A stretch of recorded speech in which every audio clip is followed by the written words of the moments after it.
জিলহজ মাস শুরু হয়ে গেছে। এ মাস আসার পরে নবীজি কমপক্ষে কয়েকটা কাজ উম্মতদেরকে করার জন্য নির্দেশ দিয়েছেন। আমরা কয়েক মিনিটে নবীর ওই নির্দেশগুলো একটু শুনি, যদি পালন করতে পারি। 1 নম্বরে, মাস আসলেই বিশ্ব নবী রোজা রাখতেন, যেদিন কোরবানির ঈদ শুরু হবে ওই দিনের আগ পর্যন্ত। সুতরাং আজকে আমার মনে হয় রোজা রাখা ভালো ছিল। যারা রাখেন না নফল রোজা, এটা খুব জোর দিয়ে বলছি না, রাখবেন যদি পারেন। রোজা রাখলে শরীর সুস্থ থাকে এবং অনেক দিক থেকে উপকার আছে। যারা গ্যাস্ট্রিক, আলসার এই সমস্ত রোগের দোহাই দিয়ে রোজা রাখতে চান না, বিশ্বনবী যে সিস্টেমগুলো চালু করেছিলেন, প্রত্যেক মাসে 3টা করে রোজা রাখতেন, প্রত্যেক সপ্তাহে 2টা করে রোজা রাখতেন, আশুরার যে রোজা রাখতেন, জিলহজ মাসের যে রোজা রাখতেন, রমজানের রোজা রাখতেন, এগুলো খেলা করার জন্য আমাদের উপরে দেয় না। নবীজির অন্যান্য রোগ আমরা দেখতে পেয়েছি, কিন্তু কোনোদিন পেটের প্রিয়া, গ্যাস্ট্রিক, আলসার এই রোগ নবীজির ছিল না। কারণ রোজা রাখলে ওই রোগগুলো আস্তে আস্তে ভালো হয়ে যায়। সুবহানাল্লাহি ওয়া বিহামদিহি। যাদের অভ্যাস আছে আপনারা রাখবেন, সুস্থ থাকতে পারবেন। 2 নম্বরে, মাস আসলেই নবীজি জিকির বাড়িয়ে দিতেন। কি বাড়াতেন? বলেন বলেন। জিকির মানে আমাদের এই তাহেরি ভাইয়ের মতো জিকির না, এও জিকির করে। আল্লাহর নামে কিছুক্ষণ জিকির চালায়, এরপরে এমন এমন মানুষের নাম নিয়ে জিকির করে যেটা প্রকাশ্য শিরিক। প্রকাশ্য কি? তার কথাগুলো কোরআনে কারিমের 2টা আয়াতের পুরা বিরুদ্ধে। সূরা আনআম 50 নম্বর আয়াত আর সূরা হুদ 34 নম্বর আয়াত। এই সমস্ত আয়াতের পুরা বিরুদ্ধে ওই মাওলানার কথা। মাওলানা বলে ভুল হবে। বললাম লিকুলি নাফসি, হে নবী আপনি বলেন যে আমার সম্পর্কে আমার কোনো আয়ত্ত নেই, যে আমি ভালো করব না মন্দ করব এটা আমার আয়ত্তে নেই। এবং কথা আমি বলি না যে আমি ফেরেশতা হয়ে গেছি, আল্লাহর ধনভাণ্ডার আমার কাছে আছে আর আমি গায়েবের খবর তোমাদের বলতে পারি, কথা আমি বলি না। কে বলছেন বলেন তো? আল্লাহ নবীজিকে দিয়ে কথাগুলো বলাচ্ছে যে আপনি বলেন যে আমি গায়েব জানি না, আল্লাহর ধনভাণ্ডার আমার কাছে নেই আর আমি ফেরেশতাও না। আমার গায়ের কাজ কি? আমার কাছে ওহী আসে, আমি এইটা তোমাদের কাছে প্রচার করি, এইটাই আমার কাজ। অথচ আল্লাহর ধন রসুলকে দিয়ে আল্লাহ গেছে গায়েব হয়ে। এই সমস্ত উল্টাপাল্টা কথা যারা জিকিরের নাম দিয়ে আজ চালাচ্ছে জাতির ভেতরে, কোরআনের আয়াতের বিরুদ্ধে গেলে মানুষ কাফের হয়ে যায়, মুশরিক হয়ে যায়। কি হয়ে যায়? কোনো কাফেরের মুশরিকের জানাজা পড়া জায়েজ আছে? এখন যারা জেনারেল শিক্ষিত মানুষগুলো, বিশেষ করে নবনির্বাচিত চেয়ারম্যান সহ যারা বসে আছে, এ কথা বললে ওনারা ধারণা করবে এক হুজুর আর এক হুজুরের বিরুদ্ধে বলছে। ও হুজুর, ওরে বললে গুনাহ হবে, ওর তো আর ইমানই নেই, ও তো কাফের হয়ে গেছে। কোন কাফেরের মুশরিকের জানাজা পড়া জায়েজ আছে? কেউ যদি জেনে শুনে কোনো হারাম কাজ করে তারও ঈমান নষ্ট হয়ে যায়। আমি জেলখানায় 3টা বছর পার করে আসলাম, কয়েকদিন আগে এসেছি। মাওলানা মামুনুল হক আমার সাথে ছিল। যতদিন ওনার সাথে সকালে আর দুপুরে খাবার খেতাম, মাঝে মাঝে আমারে বলতো, হামজা যদি বাইরে যেতে পারি জীবনে কোনো কাফের মুশরিকের জানাজা পড়াবো না, যাবো না। আমি বললাম এইটা নিয়ে আপনি এত কঠিন? এটা কোরআনের সরাসরি নির্দেশ। বিশ্বনবী নিজের চাচা মুশরিক ছিল, আবু তালেব। কি ছিল? বলেন বলেন। সে যখন মারা যাচ্ছিল তার কাছে যে বলেছিলেন, ইয়া আম্মি আবি তালিব কুল লা ইলাহা ইল্লাল্লাহ হাজ্জুল লাকা ইনদাল্লাহি ইয়াউমাল কিয়ামাহ। বুখারী শরীফের হাদিস। হে চাচা, আপনার জলে বলা লাগবে না, আপনার কানের কাছে শুধু মুখ নিয়ে বলেন যে লা ইলাহা ইল্লাল্লাহ মুহাম্মাদুর রাসূলুল্লাহ বলার দরকার নেই, কারণ ওইটার সাক্ষী তো আমি হয়েছি। আপনি শুধু আল্লাহর একত্ববাদের এই স্বীকার আমার কানের কাছে মুখ নিয়ে করেন, আমি কিয়ামতের দিন আল্লাহর কাছে ঝগড়া করে আপনাকে জান্নাতে নিয়ে দেব। পাশে দাঁড়িয়েছিল আবু জেহেল আর আবু সুফিয়ান। ডাক দিয়ে বলে, নেতা পড়বা? সারা জীবন বাপদাদার ধর্ম অনুসরণ করলে এখন ভাতিসারে নতুন ধর্ম গ্রহণ করে কলঙ্কিত হবা।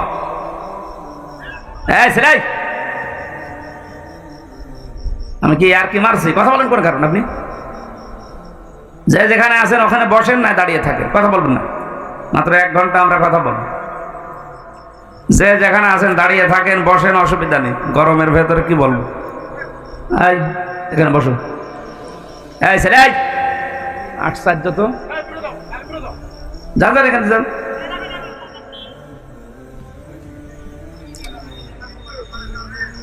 এটা কি ডিজে গানের অনুষ্ঠান?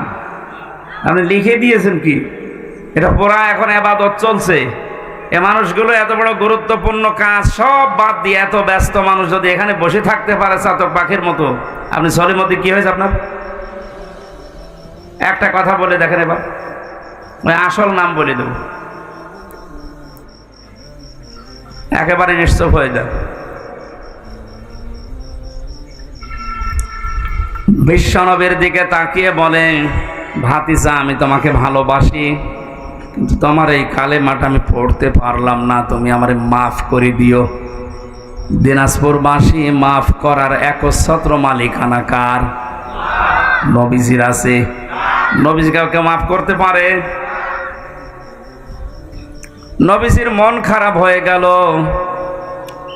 সঙ্গে সঙ্গে জিবরাইল এসে সূরা কাসাসের 56 নম্বর আয়াতটা নাযিল করলেন, ইন্নাকা লা তাহদি মান আহবাবতা ওয়ালাকিন্নাল্লাহা ইয়াহদি মাইয়াশা ওয়া হুয়া আ'লামু বিল মুহতাদিন। আল্লাহ পাক বলেন, হে নবী আপনি মন খারাপ করেন, এটা আপনার চাচা আমি জানি। এ সারা জীবন আপনাকে কোলে নিয়ে কাকে নিয়ে চুমা দিয়ে লালন পালন করেছে, আমি দেখেছি। হেদায়েত আপনার হাতে ছেড়ে দেয়নি যে যাকে ভালো লাগে তাকে দিয়ে দেবেন। এটা আমি আল্লাহ আমার নিজের হাতে রেখেছি। আমি যাকে ভালোবাসি, আমি যাকে মনে করি, ইচ্ছা করি, তারে হেদায়েত দেয়। আর আমি আপনার চাইতে ভালো জানি যে হেদায়েত পাবে কে। আপনি আপনার চাচা মনে করে বারবার চেষ্টা করছিলেন যে কানের কাছে মুখ নিয়ে হলেও অন্তত একবার বললেও আপনি তারে জান্নাতে নিয়ে যাবেন আমার সাথে বলে, কিন্তু লোকটার অবস্থা তো আমি জানি। আপনার দিকে তাকিয়ে ও নেতাদের দিকে তাকিয়ে সিদ্ধান্ত পাল্টিয়ে ফেলেছে। এ অবস্থায় মারা গেল। নবীজি আবু তালিবের কবরের পাশে দাঁড়িয়ে পর্যন্ত দোয়া করেছিলেন, হে আমার মাবুদ, আমার চাচা আবু তালিবকে তুমি মাফ করে দাও। সঙ্গে সঙ্গে ফেরেশতা জিবরাইল এসে বলে, হে নবী হাত নামান। কার জন্য হাত তুলেছেন? এই লোকটা আপনার চাচা, আল্লাহ তো ভালোভাবে জানে, কিন্তু লোকটা তো মুশরিক। লোকটা কি বলেন না কেন? মা কানা লিন নাবিয়্যি ওয়াল্লাযীনা আমানু আইয়াস্তাগফিরু লিল মুশরিকিনা ওয়ালাউ কানু উলি কুরবা ইলা আখিরি আয়াত। সূরা তাওবা 11 নম্বর পারার 4 নম্বর পৃষ্ঠা 4 নম্বর লাইনের 113 নম্বর আয়াতের প্রথম অংশে আছে। তাফসীর ইবনে কাসির থেকে বলছি, আল্লাহ পাক বলেন, হে নবী, কোন নবীর জন্য, কোন ইমানদারের জন্য এটা জায়েজ না, শোভনীয় না, উচিত না, বৈধও না যে কোনো মুশরিকের জন্য আমি আল্লাহর কাছে ক্ষমা চাবে, যদিও ওইটা নিজের নিকটাত্মীয় হয়। এটা আপনার চাচা, আমি তো জানি আপনার আপন চাচা, কিন্তু লোকটা মুশরিক।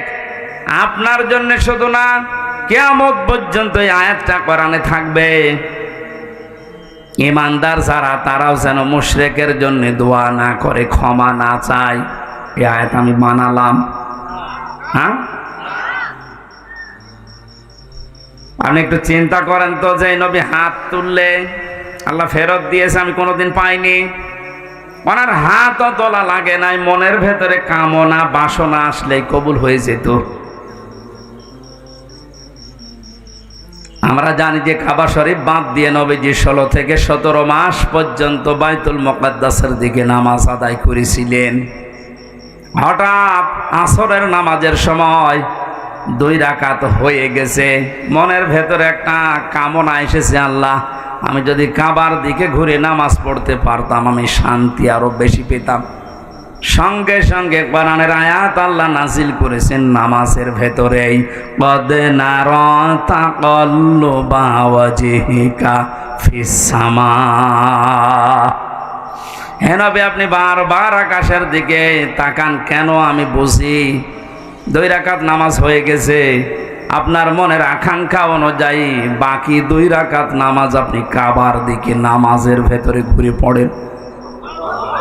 কাবা শরীফ হয়তো আমরা মনে করছি এই দিকে, ওই সময় বাইতুল মুকাদ্দাস ছিল এই দিকে, উনি নামাজের ভেতরে ঘুরে গেছে। এখানে কয়েকটা শিক্ষা ছিল, আমি ওইগুলোর দিকে না, আমার মূল কথা ছিল নবীজি হাতও তোলেন নাই। মনের ভেতরে কামনা বাসনা আসলে যদি কবুল হয়ে যায়, সেই নবী হাত তুলে দাঁড়িয়ে আছে, বসে আছে, নিজের আপন চাচার জন্য আল্লাহ হাত ফেরত দিচ্ছে। আপনার একটু চিন্তা আসে না কেন? নিজের আপন চাচা নবীর, সাধারণ মানুষের না, তাও সারা জীবন এত বেশি বিশ্ব নবীকে লালন পালন করেছিল। লাগবে না ভাই, বসেন, আমি কিন্তু পরে জিজ্ঞাসা করব কি বলছি আজকে, খালি 1.5 ঘন্টা বসে থাকান। আমি যে 12-13টা শিক্ষা বের করবো, শেষে আপনারা বলবো। বাতাস দেওয়া ছিল না। দিনাজপুরবাসী বিশ্বনবী মোহাম্মদ রাসূলুল্লাহর মতো এরকম নামি দামি মানুষের চাচা মারা গেলে যদি আল্লাহ হাত ফেরত দেয়, চাচা মুশরিক, আমি হামজার মতো, এমনকি কাবা শরীফের ইমাম এখন আব্দুর রহমান সোদাইসিকে দিয়েও যদি কেউ মুশরিকের জন্য দোয়া করে, ওইটা কবুল হবে। অথচ টাটকা মুশরিক বাংলাদেশে মরে যায়, আর আমরা দোয়া করে গরু জবাই করে ওরে জান্নাতে দিয়ে আসি, মনে হয় কন্ট্রাক্টারই নিয়েছে। জান্নাত তো আমাদের বাবার নাকি? এটা পুরাটা ধোকাবাজি। খালি আপনাদের এই গরু ছাগল গুলো নষ্ট হয়, তারা কিচ্ছু হয় না। এই জন্য এত কড়া ছিলেন, বারবার বলতেন হামজা, কোনো মুশরিকের জন্য আমি জানাজায় যাব না, এমনকি জানাজা পড়াবো না। আমাদের উচিত হচ্ছে আমাদের ঈমান যেন নষ্ট হয়ে না যায়, আর চাই নষ্ট হোক। আলেমের নাম নিয়ে আজ এমন কিছু মানুষ বের হচ্ছে এই দেশে, এদের পেছনে রাঘব বোয়ালরা আছে আমরা জানি, নয়তো এত শক্ত কথা বলার পরে এই 96% মুসলমানের দেশে টিকে থাকা সম্ভব না। যে কথাগুলো বলা হয় পুরাপুরি ঈমান শেষ হয়ে গেছে, অথচ এর বড় কিছু আবেগলা নারী পুরুষ তার পেছনে আছে না নেই?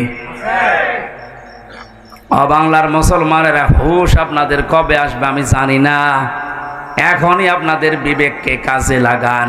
ওয়াকালু লাউ কুন্না নাসমাউ আও নাকিলু মা কুন্না ফিহি আসহাবিস সাঈর। সূরা মুলকের 10 নম্বর আয়াতটা একটু ভালো করে খেয়াল করেন, আল্লাহর কথা। জাহান্নামে সাঈরের দরজা দিয়ে যখন মানুষ প্রবেশ করবে, দারোয়ান ফেরেশতা মালিক জিজ্ঞাসা করবে যে কেন এসেছেন আপনি এই জাহান্নামে সাঈরে। আমি এর আগে অনেকবার বলেছি, জাহান্নাম একটা, জাহান্নামের দরজা 7টা। নিয়ে আসেন, আসেন যারা দায়িত্বে আছেন, এ থানার ওসি, সম্মানিত ওসি ফরিদুল স্যার কই আসতেছেন? আসেন আমাদের স্টেজে আসেন, চেয়ার এনে দেন। আমরা যে কথাটা বলছিলাম, শিরিক যদি কোনো মানুষ করে, এ লোকটা যদি মুশরিক সত্যি সত্যি প্রমাণ হয়ে যায়, এর জানাজা পড়া, এর জন্য দোয়া করা হারাম। আর কেউ যদি জেনে শুনে কোনো হারাম কাজ করে, তার ঈমান নষ্ট হয়ে যায়। এ পর্যন্ত বুঝেছেন? সুতরাং যারা জাতিকে আর শিরিকের দিকে ধাবিত করছে জিকিরের নাম নিয়ে, জিকির হবে কার নামে বলেন তো? আল্লাহ বাদ দিয়ে কেউ যদি আলী বাবা, শাহ আলী বাবা, দয়াল বাবা, পাগলা বাবার নামে জিকির করে, ও শিরিক করছে না? আর শিরিক করলে তাকে বলা হয় মুশরিক। আর মুশরিকের জানাজা পড়া, দোয়া করা জায়েজ আছে? এখন তো ফতোয়া আপনারা দিতে পারবেন। এই জন্য জিলহজ মাস শুরু হওয়ার পরে নবীজি যে 2 নাম্বার কাজ বেশি করতেন সেটা জিকির। কিন্তু এটা হওয়া লাগবে কার নামে? আরো জোরে। জিকিরের শব্দ আমরা কোরআন হাদিসে পেয়েছি মাত্র 4টা। সুবহানাল্লাহ, আলহামদুলিল্লাহ, লা ইলাহা ইল্লাল্লাহু, আল্লাহু আকবার। জিকিরের শব্দ কয়টা বলেন তো? জিকিরের সিস্টেমও আছে 4টা। যেমন তেমন ভাবে যা তা করে আপনি করবেন এটা ইবাদত হবে না, কারণ এই জিকির তো আর খেলা তোলা জিনিস না, এটা একটা ইবাদত। এটা কি? নামাজে দাঁড়িয়ে যেমন এদিক ওদিকে তাকালে নামাজ হয় না, কথা বললে নামাজ হয় না, হাসলে নামাজ হয় না, হয়? বলেন। নামাজের ভেতরে যদি মনও এদিক ওদিকে চলে যায়, আমলে কাসির হয়, তাও নামাজ হয়। তাহলে ওটা যদি ইবাদত হয়, জিকিরও কি? জিকির যদি ইবাদত মনে করে কেউ করে থাকেন, শব্দ হচ্ছে জিকিরের। আবার বলেন তো কয়টা? বলেন। সিস্টেম 4টা। 1 নম্বরের শব্দ হচ্ছে আযকুর রাব্বাকা ফি নাফসিকা তাদাররুআ ওয়া খাইফাতা ওয়া দুনাল জাহরি মিনাল কওলি ইলা আখিরি আয়াত। সূরা আরাফের 205 নম্বর আয়াতের প্রথম অংশে আছে, হে নবী আপনার রবকে আপনি যখন ডাকবেন মনে মনে ডাকবেন। কিভাবে? দিনাজপুরবাসী এটা রেকর্ড হচ্ছে, কালকে সারা দুনিয়ায় ছড়াবে। সবাইকে উদ্দেশ্য করে বলছি, জিকির যেহেতু ইবাদত, আরে জিলহজ মাস আসলে নবী যেটা বাড়িয়ে দিতেন, সুতরাং পদ্ধতি নেওয়া লাগবে নবীর কাছ থেকে, কোনো বাবার কাছে না। 1 নম্বরের শব্দ কি? সুবহানাল্লাহ। 2 নম্বরে আলহামদুলিল্লাহ। 3 নম্বরে লা ইলাহা ইল্লাল্লাহ। 4 নম্বরে আল্লাহু আকবার। এর বাইরে কোনো জিকিরের শব্দ নেই, যদি থাকে ওগুলো দোয়া দরুদ। আমি কিছুক্ষণ আগে যেটা বললাম ওটা কোরআনের আয়াত, দোয়া হিসাবে আমরা পড়ি, রব্বানা আতিনা ফিদ দুনিয়া হাসানা, দুনিয়ায় আমাদের কল্যাণ দাও। ওটা একটা দোয়া, আমরা পড়ি কোরআনের আয়াতকে দোয়া হিসাবে। আর জিকির এটা ইবাদত, এটা নামাজের মতো, হজের মতো, যাকাতের মতো। এটা কি? বলেন। শব্দ যে 4টা বললাম, এর বাইরে কোনো শব্দ আছে? এমনকি ইয়া রাসূলুল্লাহ, ইয়া রাসূলুল্লাহ জিকির করা হারাম। জিকির রসুলের নামে নেই, রসুলের নামে আছে দরুদ শরীফ। রসুলের নামে কি? জিকির শুধুমাত্র করা লাগবে কার নামে? উযকুরুল্লাহা কামা আল্লামাকুম। জিকির করো ওইভাবে যেভাবে আল্লাহ শিখিয়েছেন। তা আল্লাহ সূরা আরাফের 205 নম্বর আয়াতে তো শিখিয়ে দিলেন আপনার রবের জিকির করবেন মনে মনে। 2 নম্বরে ভীত সন্তুষ্ট হয়ে, 3 নম্বরে কান্না জড়িত কণ্ঠে, 4 নম্বরে উচ্চ আওয়াজ বাদ দিয়ে। এর রেকর্ডকে তো বিষয় ছড়িয়ে দেবেন কালকে। সারা পৃথিবীর মুসলমানদেরকে বলছি, যেখানেই যান এই 4টা সিস্টেমের বাইরে যদি কেউ জিকির দেয়, ওটা জিকির না, ওটা ওর ফিকির। আমি আশা করি এটা ক্লাস চলছে, আপনি ছাত্রের মতো বুঝেছেন, নাকি আমি রিপিট করব? এক ছাত্র এসে কাঁদছিল বাবার কাছে, জিজ্ঞাসা করছে কি কাঁদো কেন? কথা বলে না। কি কাঁদো কেন? কিছু বলো। যে রেজাল্ট দিয়েছে। রেজাল্ট দিয়েছে তো ভালো, ফেল করেছে না পাস করেছে? ছেলেটা বলছে আব্বা ফেল করলেও তো কথা ছিল, ছিলাম 5-এ, নামিয়ে দিয়েছে 3। এরকম ছাত্র নয় তো আপনার? আবার আমি যা বলছি মনে থাকতেছে? সকালবেলা থেকে জীবনে কার্যকারী করা লাগবে। সুতরাং জিকিরের নামে উল্টাপাল্টা সবচাইতে বেশি এটা ভেজাল চলে বাংলাদেশ, ভারত আর পাকিস্তানে। পৃথিবীর বহু জায়গায় আমি আল্লাহর রহমতে গেছি, পাইনি। জিকির একটা ইবাদত, ওরা ইবাদতের মতো করে। অথচ এই 3টা দেশে এমন এমন জিকির চালু করেছে, দেখুন কোরআনে নেই, হাদিসে নেই, করলেই মানুষ মানে ইমান হারা হয়ে যায়। আল্লাহর নাম বাদ দিয়ে ইয়া আলী বাবা, শাহ আলী বাবা, কি বাবা বাবা নাম তুলিস আল্লাহ জানে। আল্লাহ আমাদেরকে বোঝার তৌফিক দিন, বলেন আমিন। জাহান্নামের এই মালিক যে দারওয়ান ফেরেশতা দাঁড়িয়ে আছে, ও কিন্তু জিজ্ঞাসা করবে যে কেন আসলে এখানে। ওরা 2টা কথা বলবে, যারা জাহান্নামে যাবে তারা কথা বলবে কয়টা?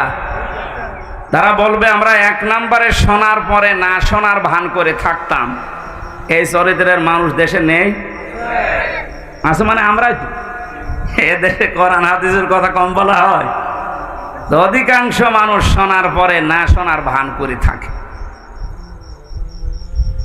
অমানা যুলামু মিম্মান ইফতারা আলাল্লাহিল কাযিবা ওয়া হুয়া ইদআ ইলাল ইসলাম।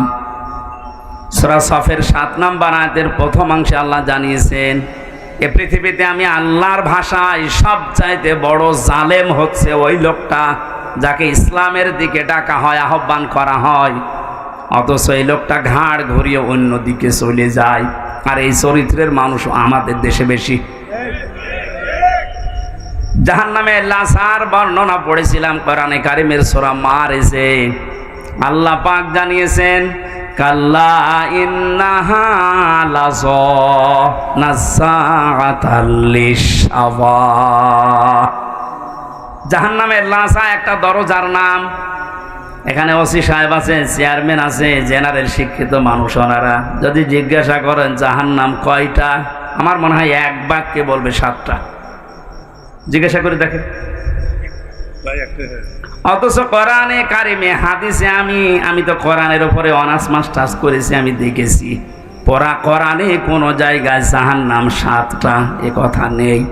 লাহা সাবাআতু আবওয়াব, আল্লাহ বলেন জাহান্নামের দরজা 7টা।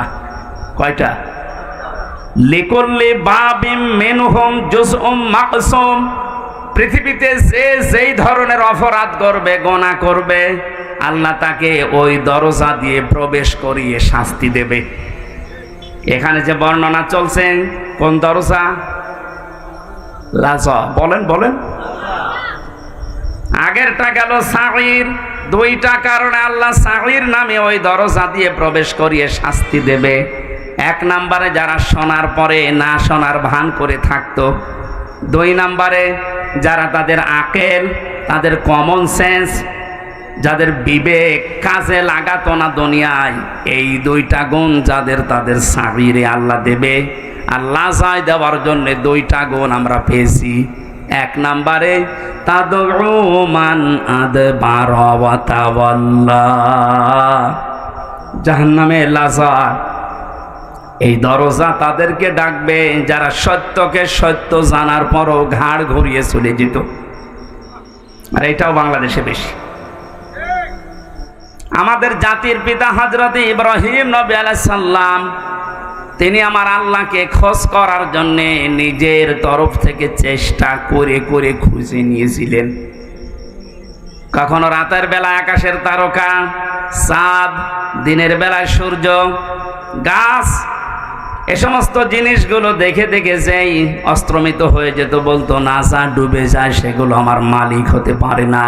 তিনি শেষে ঘোষণাই দিয়েছিলেন, হে আমার জাতির লোকেরা শুনে রাখো, ইন্নী ওয়াজ্জাহাতু ওয়াজহিয়া লিল্লাযী ফাতারাস সামাওয়াতি ওয়াল আরদা হানিফা।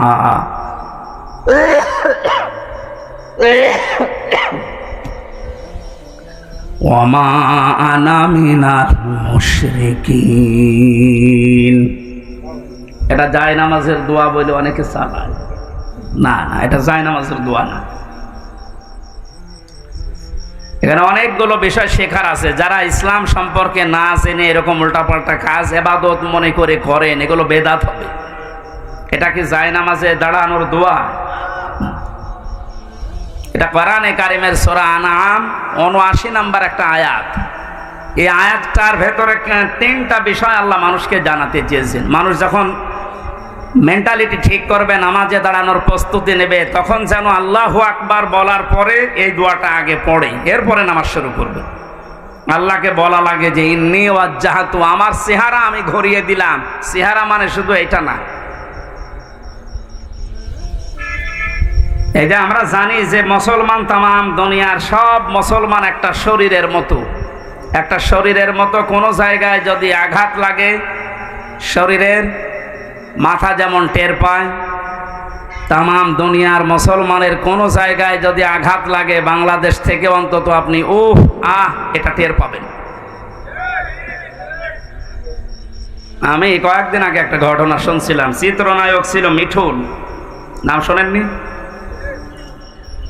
এই লোকটা পরবর্তীতে সিনেমা জগৎ ছেড়ে দিয়ে চলচ্চিত্র বাদ দিয়ে চলে আসে ইসলামের লাইনে। ওনার ব্যক্তিগত একটা কাহিনী শুনলাম। একজন মারা গেছে, ওনার কাছে খবর দেওয়ার পরে বলছে একটা লোক বিপদে পড়েছে, পড়ে যাও, মারা গেছে। উনি ইন্না লিল্লাহ পড়লেন না, একটু আফসোস করবেন, করেন।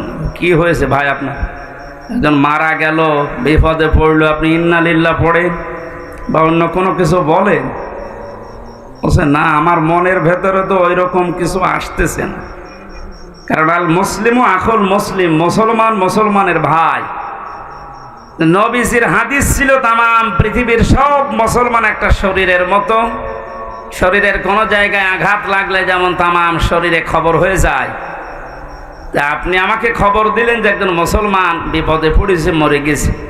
তা আমার শরীরের ভেতরে তো সেরকম কোনো অনুভূতি আমি পাচ্ছি না, তা আমার মনে হয় তার কিছু হয়নি। পরবর্তীতে খোঁজ নিয়ে দেখা গেল হ্যাঁ সত্যিই ও বিপদে থেকে বেঁচে গেছে। আমি এটা দ্বারা বোঝাতে চাচ্ছিলাম একজন মুসলমানের ভেতরে কিরকম অনুভূতি আসলে সে বুঝতে পারে যে আমার মুসলমান ভাই বিপদে পড়েনি। তাম দুনিয়ার মুসলমানেরা যদি আজ নবীজির হাদিস অনুযায়ী একটা শরীরের মতো আমরা হতে পারতাম, আমার মনে হয় ফিলিস্তিনে যে অবস্থা চলছে আরো অনেক আগে স্বাধীন হয়ে যেত। আমরা ওই হাদিসটাকে ওই ধাঁচে নিয়ে যেতে পারিনি। তাহলে আমার চেহারা বলতে শুধুমাত্র এই মুখমণ্ডল না, আমার ব্যক্তি, পরিবার, সমাজ, রাষ্ট্র প্রত্যেকটা একটা চেহারা। প্রত্যেকটা কি? এই চেহারাগুলো আমি সব আজ ঘুরিয়ে দিলাম আল্লাহ তোমার দিকে।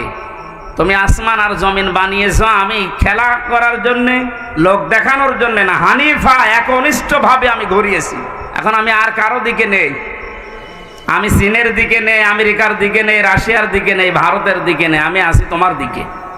এই কথা বলে মানুষ একটা নামাজে দাঁড়ায় আল্লাহু আকবার বলার পরে এই কথা বলতেছে, ও কোন জায়গায় আছে আপনি টের পাচ্ছেন?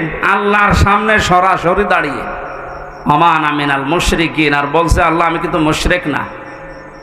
জাতির পিতা হযরত ইব্রাহিম আল্লাহকে খোঁজ করে করে তিনি পেয়েছিলেন, আর আমাদেরকে ইসলামের নিয়ম নীতিগুলো চোখে আঙ্গুল দিয়ে দেখিয়ে দিলেও আমরা অনেকে মানতে চাই না।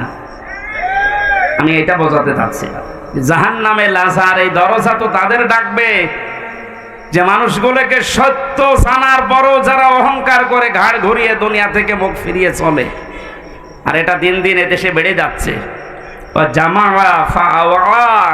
যারা মাল সম্পদ জমা করে আর এগুলো সংরক্ষণ করা যায় কি করে সেই চেষ্টায় থাকে সব সময়। এই আয়াতের তাফসীর অনুযায়ী দুইটা কথা খুব গোপনে বলছি, মাইক বাদ দিয়ে বলবো না। কোরআনে কারিমে আল্লাহ রাব্বুল আলামিন জানিয়েছেন ওমান আ'রাদা আন যিকরি ফাইন্না লাহু মাঈশাতান দঙ্কা ওয়া নাহশুরুহু ইয়াওমাল কিয়ামাতি আ'মা। সূরা তাহার 124 নম্বর আয়াতে আল্লাহ পাক জানিয়েছেন আল্লাহর বিধান, আল্লাহর আইন বাদ দিয়ে পৃথিবীতে কেউ যদি উপায় করে, টাকা পয়সা কামাই করে, ইনকাম করে, দুইটা ক্ষতি হবে তার। এক নম্বরে আল্লাহ তার দুনিয়ার জীবনটা দঙ্কা সংকীর্ণ করে দেবে। দঙ্কা শব্দের যতগুলো ব্যাখ্যা আমি পেয়েছি বিভিন্ন তাফসিরে, বিশেষ করে ফি জিলাল কোরআন, সাইয়্যিদ কুতুব রহমতুল্লাহ আলাইহি উনি দঙ্কার ব্যাখ্যায় 7টা বিষয় তুলে এনেছেন। আপনারা শুনতেছেন নাকি আমি মাছের কাহিনী শুরু করব? না, আমার মাছের কাহিনী মুখস্থ আছে, আমি বলি আপনারা তা ধরে বসে থাকেন। এটা ক্লাস চলছে, বললাম না 1 ঘন্টার কোরআনের একটা ক্লাস চলছে। ক্লাসের মতো আরো অ্যাক্টিভ হয়ে থাকেন, সব বাদ দেন। যারা ইনকাম করবে অবৈধ দুনিয়াতে উল্টা পাল্টা, তাদের এই ইনকামের বিষয়ে দঙ্কা দিয়েছেন আল্লাহ। কি দিয়েছেন? এটা মনে হয় ফেরেশতাদের জন্য। কাদের জন্য? যেহেতু ইনকাম উপায় আমরা করি, আর কোরআন আল্লাহ আমাদের উপরে নাযিল করেছে, আর এই কোরআনে এই আয়াত আছে সূরা তাহা 19 নম্বর পৃষ্ঠা 124 নম্বর আয়াত। কিছুই থাকবে না ভাই।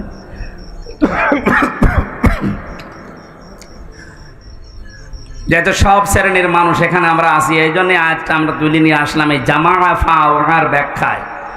যারা অবৈধ ইনকাম করছেন, আপনি মনে করছেন আমরা মাত্র 5,000 মানুষ শুনছি, না, এটা এখন তামাম দুনিয়ায় ছড়াচ্ছে। সবাইকে উদ্দেশ্য করে বলছে যারা অবৈধ ইনকাম এখনো থামাননি, থামেন। টাকা পয়সা যারা জমা করতেই আছেন আর রক্ষণ করবেন কি করে, সংরক্ষণ করে রাখবেন এই চিন্তায় আছেন, না, আপনি পারবেন না। তাহলে আল্লাহর দঙ্কা এই শব্দটা মিথ্যা হয়ে যাবে। আল্লাহ তার কোরআনকে দুনিয়ায় মিথ্যা প্রমাণ করবে?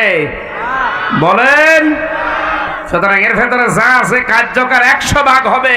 আর এটা যে হচ্ছে আপনাকে আমি দেখাচ্ছি, দাঁড়ান। দঙ্কার কয়টা ব্যাখ্যা বললাম? বলেন। 1 নম্বরে দুনিয়ার চর্ম চোখে আপনি দেখতে পাবেন আয় উন্নতি ভালোই হচ্ছে, বিভিন্ন লাইন দিয়ে অর্থ সম্পদ, টাকা পয়সা, বাড়ি গাড়ি, ব্যাংক ব্যালেন্স হয়ে যাচ্ছে। টাকা আসবে হয়তো আপনার 10 লাইন দিয়ে। আল্লাহ বলেন আমার আইন, আমার বিধান, আমার জিকির বাদ দিয়ে যদি ওগুলো উপায় হয়, তোমার ওই টাকা ব্যয় হবে 15 লাইন দিয়ে। ওগুলো আসবে হয়তো 10 লাইন দিয়ে, বাজারের টাকা, ব্রিজের টাকা, কালভার্টের টাকা, কত জায়গায় আপনি সব সেট করে রেখেছেন, শুধু নিজে কিছু করেন না, ফেরেশতা সেট করা আছে। মাসে মাসে ওখান থেকে আপনার অ্যাকাউন্টে টাকা আসবে 10 লাইন দিয়ে, যাবে 15 লাইন দিয়ে। 2 নম্বরের ব্যাখ্যা, যারা অবৈধ ইনকাম করে তাদের এই অবৈধ জিনিস আল্লাহ দুনিয়াতে তাদের ভোগ করতে দেয় না। এটা যে দেয় না তার প্রমাণ বাংলাদেশে নেই, নাম ধরা লাগবে।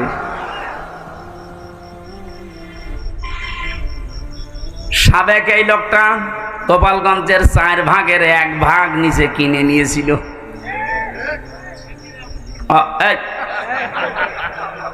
অথচ ওনার যা বেতন, উনি যদি মরণ পর্যন্ত বেতন পায় তাও তো এই জমি কেনা সম্ভব না। একটা জেলার 4 ভাগের 1 ভাগ যদি একজনের হয়, তা আমরা কি ঘাস কাটছি? বলেন, এই লোকটার এখন কি আছে? সব হাইকোর্টের মাধ্যমে সরকার নিয়েছে। বাইরে যা ছিল সেগুলো তো বাজেয়াপ্ত। আমার মনে হয় এখন যদি অবস্থায় থাকে, কয়েকদিন পরে দুদক ডেকেছি, শেষ আবার ভিক্ষা করা না লাগে। দঙ্কায় আল্লাহর যে কথা ছিল যে দুনিয়ায় অবৈধ ইনকাম যারা করে ওদের ওই সম্পদ আল্লাহ দুনিয়ায় ভোগ করতে দেয় না, এটা কি আমেরিকায় যে ব্যাখ্যা করা লাগবে? এ দেশে ব্যাখ্যা শুনে বোঝা যাচ্ছে না?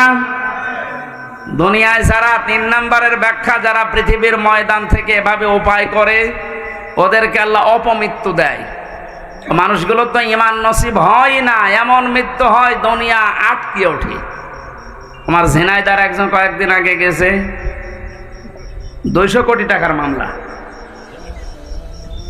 আপনি মনে করেন কি যে 200 কোটি টাকা আপনার এই মুরব্বীরে যদি এখন থেকে বসিয়ে দেন, মরণ পর্যন্ত শুধু গুনতে থাকবে, শেষ করতে পারবে না। 200 কোটি, এটা মানুষের কয় টাকা লাগে এই দুনিয়া চলতে বলেন?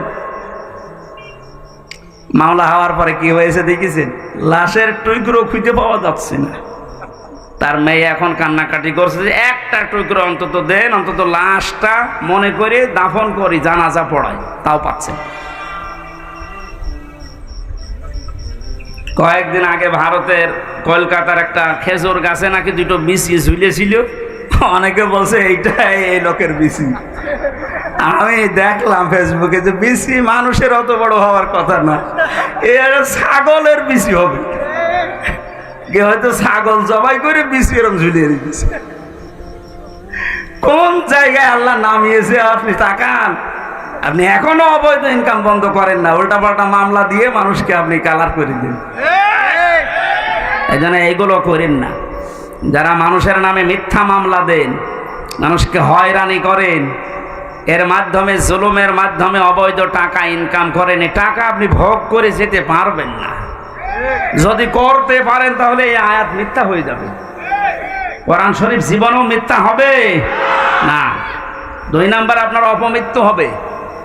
আপনি ঈমান নিয়ে যেতে পারবেন না, বেঈমান হয়ে মরবেন। এগুলো আল্লাহ একটা একটা করে দেখাচ্ছে। এইরকম চোখে আঙ্গুল দিয়ে দেখিয়েও যদি আমাদের পরিবর্তন না আসে, তা আবার কবে হুঁশ আসবে আমাদের?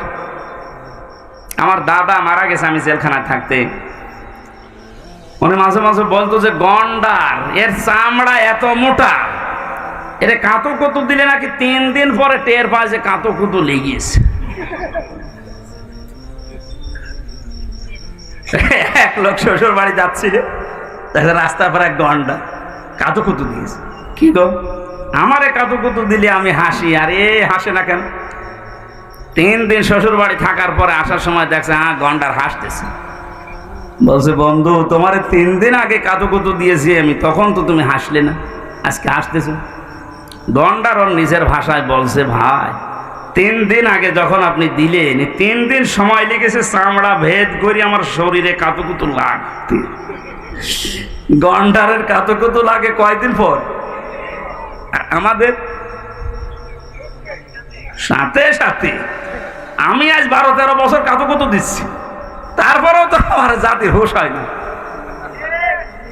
সেই বিশ্ববিদ্যালয়ে 10 সালে ভর্তি হওয়ার পরে আমি মনে হয় 11-12 সাল থেকে এই ওয়াজের মাহফিলে, 12 সাল থেকে 24 সাল, এই 12 বছর, কত 3 বছর না ছিলাম ভেতরে, 9 বছর তো কাঁতো কুতু দিয়েছি বিভিন্ন কায়দায়। কই জাতির তো কোনো পরিবর্তন নেই। অবৈধ ইনকাম কি কমেছে? এমনকি আমারে ধরার পর আমার বাবার কাছ থেকে টাকা নিয়েছে। কই অবৈধ ইনকাম তো কমছে না। আর আমার মনে হয় এই আয়াতের ওপর আমাদের এখনো 100% বিশ্বাস হয়নি, ভাষা বিশ্বাস আছে। এই জন্য লাজায় যাওয়ার যে কারণগুলো বললাম, এগুলো যেন আমাদের ভেতরে থাকলে আমরা এখনই থেমে যাই। সাইরে যাওয়ার যে কারণগুলো বলছে, এগুলো থাকলে যেন আমরা থেমে যাই। আল্লাহ আমাদের আমল করার তৌফিক দাও, আমিন। আরো জোরে বলেন। আমার ভাইরা, জিলহজ মাস যেহেতু শুরু হয়ে গেছে, নবীজি যেভাবে জিকির করতেন, আজ যারা জাতিকে জিকিরের নাম নিয়ে মুশরিক বানাচ্ছেন, শিরিকের দিকে ধাবিত করছেন, তারাও থামেন। জিলহজ মাসের 3 নাম্বার আমল, নবীজি এ মাস আসলেই ঘোষণা দিতেন, যাদের সামর্থ্য আছে তারা যেন অবশ্যই কোরবানি করে। কি করে? বলেন বলেন। এ শব্দটা সে জন্মের পর থেকে শুনছি, কোরবানি কি, এটা এর ইতিহাস কি, কোথা থেকে এসেছে, এটা শুরু হয়েছে কোন দিন থেকে? অধিকাংশ মানুষ আমরা ইব্রাহিম আলাইহিস সালামের জীবন থেকে মনে করে কোরবানি পেয়েছি।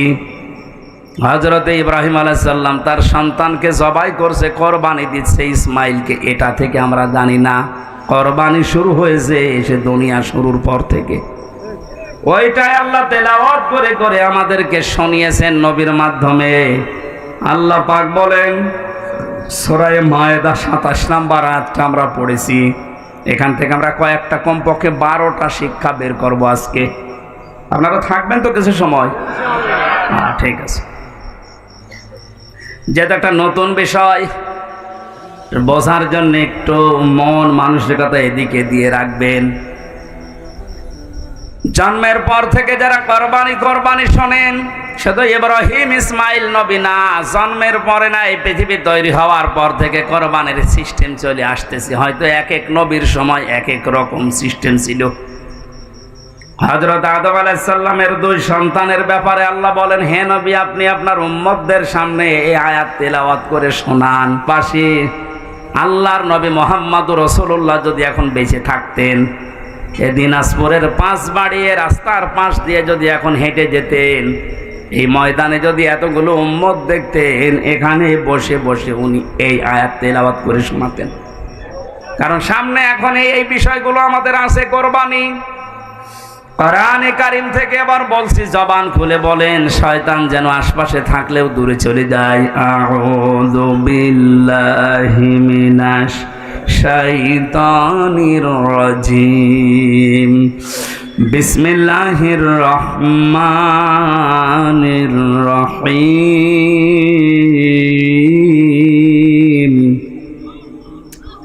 ওয়াতলু আলাইহিম নাবা বনাই আদম বিল হক, ইলা আখির আয়াত। সূরা মায়েদা কোন সূরা? বলেন বলেন। মায়েদা মানে দস্তরখানা। মায়েদা মানে কি? 120টা আয়াত আছে, 16টা রুকু আছে। আমরা মাত্র একটা আয়াত 27 নম্বর আয়াতের 1 ভাগ পড়েছি 4 ভাগের। আপনি দেখেন এর ভেতরে কত কথা লুকিয়ে আছে। যদি 1-1.5 ঘন্টা আমি এভাবে বলি, দেখবেন 1-1.5 ঘন্টায় কিছুই হবে না, মনে হচ্ছে শুরু হচ্ছে। একটা আয়াতের 4 ভাগের 1 ভাগে যদি এত কথা আল্লাহ লুকিয়ে রাখে, পুরা কোরআনে কত আয়াত আছে, কত কথা আছে, এইটা কিয়ামত পর্যন্ত হায়াত পেলে আপনি শেষ করতে পারবেন না। আর তার কাছে মানুষ আসতে চায় না। নামকরণ যেহেতু বললাম, এই জন্য একটু কথা 2-1 মিনিট বলছি। মায়েদা মানে দস্তরখানা। তামাম পৃথিবী আল্লাহ আমাদের জন্য দস্তরখানা হিসাবে বানিয়ে দিয়েছেন। নবীজি আয়াতের ব্যাখ্যা করতে গিয়ে আমি ফি জিলালিল কোরআনে পেয়েছি, বিশ্বনবী মুহাম্মদুর রাসূলুল্লাহ সাল্লাল্লাহু আলাইহি ওয়াসাল্লাম বলেন, কেউ যদি দস্তরখানা বিছিয়ে খাবার খায়, পড়ে যাওয়া খাবারগুলো যদি কেউ খেতে পারে দস্তরখানায়, তাহলে তার জান্নাতের হুরের মহরানা আদায় হয়ে যায়। এই কথা বুঝলে সুবহানাল্লাহ বলছেন তো। দস্তরখানায় পড়ে যাওয়া খাবার উঠিয়ে খেলে জান্নাতের হুরের দের মোহর আদায় হয়। আপনি এখনো মরেননি, জান্নাত পাবেন কিনা গ্যারান্টিও নেই। অথচ 1500 বছর আগে নবীজি এ কথা আমাদেরকে শুনিয়েছেন যে দস্তরখানায় পড়ে যাওয়া খাবার উঠিয়ে খেলে জান্নাতের হুরের দেন মোহর আদায় হয়। তাহলে আমলটা যদি আজকে থেকে শুরু করি, বিশ্বাস অন্তত করতে পারবো যে আমি আর যাই হোক জান্নাত পাবো। না তো নবীজি এ কথা বলতেন না। দ্বিতীয় নম্বরে, আমাদের শরীরের ভেতরে 360টা হাড় আছে, জোড়া দেওয়া আছে, জয়েন্ট দেওয়া আছে। আল্লাহর নবী বলেন, সাহাবীরা তোমরা প্রতিদিন 360টা এই জোড়া আছে এই জোড়া রগের হাড়ের সাদগা আদায় করবা। সাহাবীরা বলেন, হুজুর আমরা এত গরিব মানুষ, প্রতিদিন সাদগা করবো, টাকা পাবো কোথায়? নবীজি বলেন, 2টা কাজ করবা দুনিয়ায়, তাহলে 360টা হাড়ের সাদগা আদায় হয়ে যাবে। 1 নম্বরে, মসজিদে যদি কোনো ময়লা আবর্জনা থুথু লালা এরগুলো কিছু পড়ে থাকে, কারো উপরে না তাকিয়ে নিজের দায়িত্ব মনে করে ওটা ফেলে দিবা। অথচ এই দায়িত্ব এখন শুধু ইমামের, মুয়াজ্জিনের আর খাদেমের। হাদিসকে শুধু ইমাম, মুয়াজ্জিন, খাদেমরা মানবে আর আমরা আল্লাহর ওলি হয়ে গেছি। আজকে থেকে এই যে হাড়গুলোর জয়েন্ট, আপনি কি মনে করছেন এমনি এমনি জয়েন্টগুলো আল্লাহ দিয়েছে? এভাবে যদি সোজা থাকতো দুনিয়ায় কিছুই ধরতে পারতেন না। এত সুন্দর করে আমার আল্লাহ একটা জিনিস ধরার জন্যে 360টা জোড়া দিয়ে দিয়েছেন। এগুলো তো সাদগা আদায় করা লাগবে। আজকে থেকে কোনো মসজিদে যদি ময়লা পড়ে থাকে, নিজের দায়িত্ব মনে করে আপনি তুলে ফেলে দেবেন। সুবহানাল্লাহ বলার যে কায়দা, আমার মনে হয় কিয়ামতের আগে আমল হবে না। 2 নম্বরে, রাস্তায় চলতে গিয়ে কোনো কষ্টদায়ক বস্তু যদি আপনি দেখতে পান, নিজের ইমানি দায়িত্ব মনে করে এটা তুলে উঠিয়ে ফেলে দেবেন। কিন্তু বাংলাদেশের মানুষের চরিত্র স্বভাব আলাদা। রাস্তার ময়লা মাটি এগুলো তুলে আরো ফেলে দেওয়ার কথা, আর আমরা বাড়ি ঘরের সব পরিষ্কার করা ময়লা রাস্তায় এনে ফেলে রাখি থাক। নবীজি বলেন, যারা রাস্তার কষ্টদায়ক বস্তু তুলে ফেলে দেয়, এদের ইমানের যে 77টা অঙ্গ আছে তার ভেতরে সর্বনিম্ন স্তর এইটা, যে তার ইমান আছে, বোঝা যাবে রাস্তার কষ্টদায়ক বস্তু তুলে ফেলে দিয়েছে। আর আমরা আরো যদি রাস্তায় কষ্ট দেওয়ার জন্য ময়লা মাটি এনে ফেলে রাখি, তা আমাদের ইমান আছে আমরা কোন চিহ্ন দিয়ে বোঝাবো? এখন যদি বলেন আমার দাড়ি আছে, আরে ভাই রবীন্দ্রনাথ ঠাকুরেরও দাড়ি ছিল, আমার জুব্বা আছে, আবু সাহেলের জুব্বা ছিল না।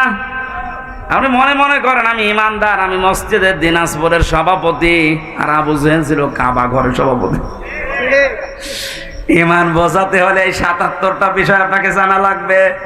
প্রথম হচ্ছে লা ইলাহা ইল্লাল্লাহর ঘোষণা দেওয়া, সর্বনিম্ন হচ্ছে রাস্তার কষ্টদায়ক বস্তু তুলে ফেলে দেওয়া। নবীজি বলেন যদিও তুলে ফেলে দিতে পারে তাহলে বুঝবে সে যেন তার ভেতরে ঈমান আছে। পৃথিবীর মানুষেরা ৭৫০ কোটি মানুষ এখন মুসলমানদের নবীর এই হাদিসের দিকে তাকান। রাস্তার কষ্টদায়ক বস্তু তুলে ফেলে দেওয়া যে মুসলমানের ঈমানের সর্বনিম্ন স্তর চিহ্ন, সেই মুসলমানদেরকে মানুষকে কষ্ট দেবে, এটা আপনারা মানেন কি করে? কিছু হলে আমাদের উপরে দোষ চাপিয়ে দেন। আমাদের ঈমানের তো সর্বনিম্ন স্তর এটা, যে রাস্তায় কোনো কষ্টদায়ক জিনিস থাকতে পারবে না। আর আমাদেরকে দুনিয়ায় কষ্টদায়ক যত দুনিয়ায় সব কিছুর মূলে আপনারা আমাদেরকে রেখেছেন, কিছু হলেই আমাদের দোষ। সুতরাং বুঝতে হবে যারা মানুষকে কষ্ট দেওয়ার জন্য কাজ করে এরা নবীর উম্মত, মুসলমান না, এরা অন্য কিছু। সূরা মায়েদার যে নামকরণ শুনলেন, এখান থেকে আপনি কি পেলেন বলেন তো? আজকে থেকে আমলটা শুরু করা দরকার। দুনিয়া আল্লাহ মায়েদা দস্তরখানা হিসাবে আমাদের সামনে উপস্থাপন করে দিয়েছেন। দস্তরখানার যেমন বিভিন্ন জায়গায় খাবারগুলো আমার আল্লাহ আমরা সেট করে রাখি, তামাম দুনিয়া মনে হচ্ছে আমাদের জন্য খাবারের একটা প্লেট। কি কথা বলে না কেন? বাংলাদেশের দিকে তাকান, এক এক এলাকাকে আল্লাহ এক একটা প্লেটে যেমন ৪-৫ রকমের খাবার দেয়, এই বাংলাদেশটাতেও আমার আল্লাহ এক একটা অঞ্চলকে খাবারের প্লেট ওইভাবে সাজিয়েছে। দিনাজপুরে যেভাবে লিচু হয়, আমাদের কুষ্টিয়াতে, মেহেরপুরে, চুয়াডাঙ্গায় আপনি পাবেন না। আমাদের এলাকায় যেটা হয় ওইটা এখানে পাওয়া যাবে না, তামাক।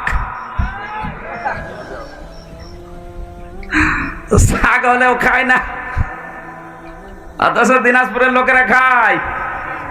কথা বলছো না কেন? এই যে রংপুরে আকিস গ্রুপের, এরপরে লালমনিরহাটে আকিস গ্রুপের যে বিশাল ভান্ডার, এগুলো তৈরি হচ্ছে আপনাদের এলাকায়, তাহলে আপনারা না খেয়ে অন্তত ছাড়েন না। বিড়ি ছাড়া খাচ্ছেন, এই বদ অভ্যাসটা আজকে আল্লাহর জন্য বাদ দিয়ে দেবেন। কারা কারা বাদ দিতে পারবেন দেখি? বিড়ি ঘর কয়েকটা আছে এখানে, আলহামদুলিল্লাহ আজকের মাহফিল সাকসেস হবে, আপনি ছেড়ে দেবেন ভাই। শুধু এ দোষ আপনারও দেয় না, আপনার স্ত্রী নেই। সম্মানিত মা বোনেরা যদি এসে থাকেন, আপনার স্বামী যদি বিড়ি খায়, সিগারেট খায়, ওর বিছানা আলাদা করে,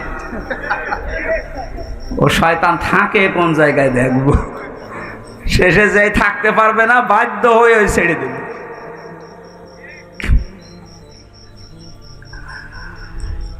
এবার আল্লাহ পাক আমাদেরকে যেটা শুনিয়েছেন, কান খাড়া করে শোনেন। ওয়াতলু আলাইহিম নাবা আবনাই আদম বিল হক। হে নবী, আপনার উম্মতদেরকে এই দিনাজপুরে যারা উম্মত দাবি করছে তাদের সামনে আপনি আদম নবীর 2 সন্তানের কোরবানির যে কাহিনী, এটা তেলাওয়াত করে শোনান। আমার এখানে প্রশ্ন আছে, এই আমরা বাতাস দিচ্ছিল কে আছে এখানে? এবারে আপনারা জিজ্ঞাসা করবো, এই যে প্রথম শব্দ আমার আল্লাহ দিলেন আব্দুল্লাহ, আপনি তেলাওয়াত করেন। আলাইহিম তাদের নিকটে, নাবা আবনাই আদম বিল হক, হযরতে আদম নবীর 2 সন্তানের যে কোরবানির কাহিনী, এটা আপনি এদেরকে তেলাওয়াত করে শোনান। কিভাবে শোনাবেন? বিল হক, সঠিকভাবে, যথাযথভাবে, সত্য যেটা ওইভাবে। এখন আমাদের প্রশ্ন আসে, আমরা 1500 বছর আগে না, এই পৃথিবী তৈরি হওয়ার পরে এই ঘটনা, হাজার হাজার বছর পরে এই ঘটনা শুনে আমরা করব কি? নাকি আমাদের এখানে কি করণীয় আছে? আল্লাহ 12টা জিনিসের পরে দিয়েছেন, আমরা দেখি। প্রথম নাম্বার এই তেলাওয়াত। কি শব্দ দিয়েছেন? আরো জোরে বলেন। আমি যদি এনাকে মুরব্বীকে বলি তেলাওয়াত করেছেন আজকে, উনি বলবে হ্যাঁ। কি পড়েছে তেলাওয়াতে? হয়তো আলাম তারা কাইফা ফাআলা রাব্বুকা বিআসহাবিল ফিল আলাম ইয়াজআল কায়দাহুম ফি তাদলিল ওয়া আরসালা আলাইহিম তায়রান আবাবিল। তেলাওয়াত হয়েছে না? কথা বুঝতেছেন? আল্লাহর প্রথম শব্দ ওয়াতলু। আপনি তেলাওয়াত করে শোনান আপনার উম্মতদেরকে। তো ওনারে বললাম তেলাওয়াত করেছেন আজকে, উনি তো এই সূরাটা মনে করেন শোনাইছে, তেলাওয়াত হয়েছে না? না। পড়া কোরআনে 3টা শব্দ আমি পেয়েছি কোরআন পড়ার ব্যাপারে। কারা, রাতালা, তালাওয়া। অবিধান বেত্তা যারা আছে এই 3টা শব্দের ব্যাখ্যায় লিখেছেন, কেউ যদি কোনো কিছু তেলাওয়াত করতে চায় তার 4টা হক আদায় করা লাগবে।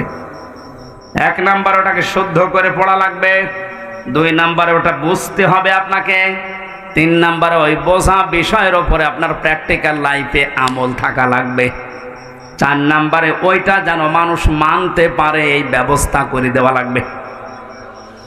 তাহলে অনেকেই হয়তো শুদ্ধ করে হয়তো তেলাওয়াত করেছে। 2 নম্বরটা এক কথা বলে না কেন নেই। 3 নাম্বারটা যতটুকু পড়েছে অতটুকু ওনার প্র্যাকটিক্যাল লাইফে থাকবে। উনি তেলাওয়াত করেছিল আলাম ইয়াজআল কায়দাহুম ফি তাদলিল। হে নবী, আপনি কি তাদের এই দিকে তাকিয়েছেন? আল্লাহ হাতিওয়ালাদের সাথে কি ব্যবহার করেছিলেন? তাদের সমস্ত ষড়যন্ত্র আমার আল্লাহ কি নস্যাৎ করে দেয়নি? কায়দাহুম, কায়দা মানে কি? কায়দা বলি না আমরা, কায়দা করেছো। এই কায়দা মানে ষড়যন্ত্র। আল্লাহ কি তাদের ষড়যন্ত্র নস্যাৎ করে দেয়নি? এটা উনি পড়ার পরেই মনের ভেতরে 100% দৃঢ় বিশ্বাস রাখবে। কাবা ঘর যেভাবে আমার আল্লাহ রক্ষা করেছিলেন ষড়যন্ত্র থেকে আব্রাহার এই হাতিওয়ালা বাহিনীর, তামাম পৃথিবীতে মুসলমানদেরকে, ইসলামকে আল্লাহ কিয়ামত পর্যন্ত ভাবে রক্ষা করবে। আজ আমরা ইসলামের দুরবস্থা থেকে অনেকে সাইড কেটে চলে যাচ্ছে, দিনকাল ভালো না। তা আপনি কি পড়লেন? কোরআনের আয়াতের উপরে তো আপনার 100% বিশ্বাস এখনো আসেনি, তার মানে আপনার তেলাওয়াত হয়নি। নবীজিকে আল্লাহ বললেন আপনি তেলাওয়াত করে শোনান। তেলাওয়াত করলেই তার মানে আপনি বুঝবেন যে কি আল্লাহ বলতে চাই। হযরতে আদম আলাইহিস সালামের যে শরীয়ত আমরা শুনেছি, ওই সময় সন্তান হতো জোড়া জোড়া করে, আগের পক্ষের আর পরের পক্ষের একটা একটা করে তিনি বিবাহ দিতেন। যে মেয়েটাকে বিবাহ করার কথা, তাসলিমা আর আকলিমা, হাবিলের সাথে যেটা সেটা সুন্দর ছিল, কাবিলের সাথে যেটা ওটার চেহারা অত ভালো ছিল না। সেই পৃথিবীর শুরু থেকে মেয়েদের চেহারার উপরে মানুষের একটা চাহিদা আল্লাহ তৈরি করে দিয়েছে। এটা আমি বানালাম নাকি? সূরা আলে ইমরানের 14 নম্বর আয়াতে আল্লাহ দলিল দিয়েছেন, যুজ্জিনা লিন-নাসি হুব্বুশ শাহাওয়াতি মিনান নিসা। আমি ভালোবাসা, আকর্ষণ, মহব্বত এরকম কিছু তৈরি করে দিয়েছি, শোভনীয় বানিয়ে দিয়েছি তোমাদের কাছে 9টা জিনিসকে। তারা 1 নম্বরে তোমাদের স্ত্রী, মেয়ে লোক। তাহলে মেয়ে লোকের চেহারার সাথে পুরুষের আকর্ষণ এ সৃষ্টি করেছেন কে? আর জোরে। আমাদের আদি পিতা হযরতে আদমকে আল্লাহ যখন বানিয়েছিলেন, জান্নাতের ভেতরে তার সব নিয়ামত ওকে ছিল, কিন্তু মনের ভেতরে তার শান্তি কাঙ্ক্ষিত মানের পাচ্ছিলেন না। আমার আল্লাহ মনের ভাব বোঝার কারণে তন্দ্রা দিয়ে তার বাম পাথরের হাড় খুলে একটা নারীকে আল্লাহ বানিয়েছিলেন, হযরতে হাওয়া আলাইহিস সালাম। এটা ইবনে কাসিরে আছে। এই পৃথিবীতে 4 জন মহিলাকে আল্লাহ সবচাইতে বেশি সুন্দরী বানিয়েছেন। তার ভেতরে 1 নম্বরে আমাদের আদি মাতা হযরতে হাওয়া আলাইহিস সালাম। এত সুন্দর করে আল্লাহ দুনিয়াতে আর কাউকে বানাননি। 2 নম্বরে হযরতে বিলকিস, এত সুন্দর ছিল। 3 নম্বরে ইব্রাহিম আলাইহিস সালামের প্রথম স্ত্রী হযরতে সারা। 4 নম্বরে ইউসুফ নবীর স্ত্রী হযরতে জুলাইখা। যদিও অনেকেই কেউ কেউ হজরতে ফাতেমাতুজ জোহরার কথা জানিয়েছেন, কিন্তু আগের চারটায় প্রসিদ্ধ।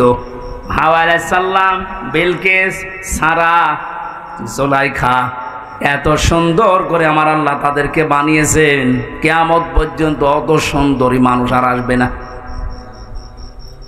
পরিমণিত কি কিছুই না, কারণ ওরা তো সরাসরি আমি জেলখানার পাশে দেখেছি।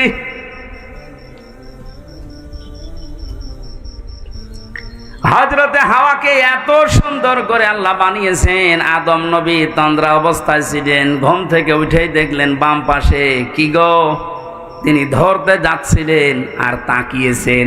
আল্লাহ পাক আদেশ দিলেন তাকানো যাবে না, ধরাও যাবে না। হযরতে আদম নবী আলাইহিস সালাম বলে, আল্লাহ তাকানো যাবে, ধরা যাবে, কি করলে আপনি সেই কায়দা বলেন। আল্লাহ রাব্বুল আলামিন বলেন, আল্লাহ পাক বলেন তাকানো যাবে, ধরাও যাবে, একটা কাজ করা লাগবে, বিয়ে করা লাগবে। তাহলে এই জায়গা থেকে প্রমাণ হয় কি, বিয়ের আগে যে প্রেম প্রীতি গুলো আছে এগুলো জায়েজ।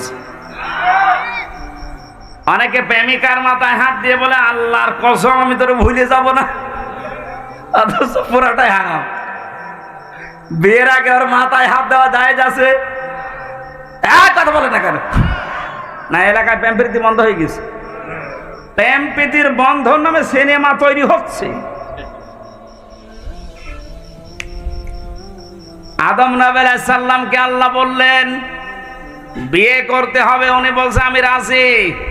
এই দেশের যুবক যারা আছে, আমার মনে হয় ওরা যদি পৃথিবীর কোনো ফরজের খবর না রাখে, বিয়ে করা ফরজ এটা জানে না। সন্তান যাদের আছে প্রাপ্তবয়স্ক, রিজিকের দিকে আপনি না তাকিয়ে তার বিয়ে দিয়ে দেবেন। বিয়ে করলে যে সমস্ত উপকারগুলো আছে আপনি এগুলো টের পাবেন না। আপনি মনে করছেন না, আজকে একটা ফেসবুকে একটা স্ট্যাটাস দিয়েছে এক মহিলা, বলছে আমি প্রতিষ্ঠিত হব, দরকার হয় বুড়ি হব, তারপরে বিয়ে করব। আল্লাহ যৌবনকে ভোগ করার জন্য যে সময়টুকু দিয়েছেন, এই সময় পার হয়ে গেলে আপনার দিকে তো কেউ তাকাবে না। এই জন্য মেয়েদের শুকরিয়া আদায় করা দরকার পুরুষের এই যৌন চাহিদাকে। এটা আছে বলে আপনি আজ এত দামি। কথা বলেন, পুরুষের এই চাহিদাকে যারা মর্যাদা দাম দিতে চায় না, সেই পরিবারগুলোতে আমরা দেখতে পাই এরা পরকীয়া প্রেমে লিপ্ত হয়। আপনি মুরব্বী মানুষের শুধু বুঝবেন না, পরকীয়া প্রেমে এলাকায় নেই।